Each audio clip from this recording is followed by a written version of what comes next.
ఇవాళ మా ఇంట్లో పెద్దలకు బియ్యం ఇచ్చినాము. మా ఇంట్లో స్పెషల్స్ రోటీలు,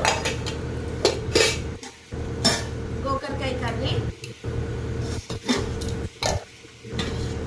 పూరీలు, బోండాలు,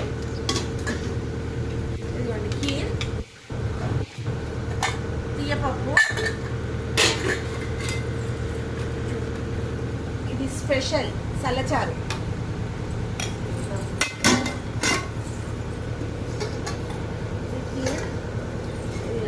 చామకూర పప్పు, పరమాన్నం, దోసకాయ, పొట్లకాయ, బీరకాయ కర్రీ, ఇది మెయిన్ స్పెషల్ గుమ్మడికాయ curry and white rice. Bye friends. ఇదిగోండి, ఇది మా పెద్దల కూరాడు, ఇది మా కూరాడు.